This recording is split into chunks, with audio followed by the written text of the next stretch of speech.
మావయ్య, ఈ శాలిగ్రామం సాధారణ రాయిలాగా కనిపిస్తోంది, కానీ భక్తులు దీన్ని మీ స్వరూపంగా ఎందుకు పూజిస్తారు? వృందాదేవి నాకు శాపమిచ్చింది. మీరు శిలారూపంలో ఉండాలని.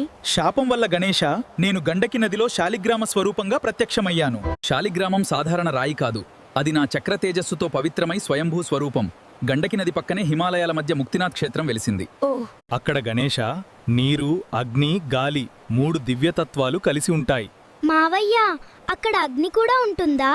అవును గణేశ, ముక్తినాథ్లో నీటి మధ్య నుంచి సహజ అగ్ని వెలుగుతూనే ఉంటుంది.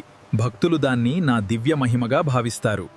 అక్కడ 108 పవిత్ర జలధారలు ఉన్నాయి. భక్తులు ఆ చల్లటి నీటిలో స్నానం చేసి పాప విముక్తి, మోక్షం కోసం ప్రార్థిస్తారు.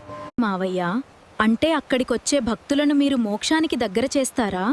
భక్తుడు నిజమైన హృదయంతో నన్ను పిలిస్తే గణేశ, శాలిగ్రామ రూపంలో అయినా, ముక్తినాథ్ క్షేత్రంలో అయినా నేనే అతన్ని ముక్తివైపు నడిపిస్తాను.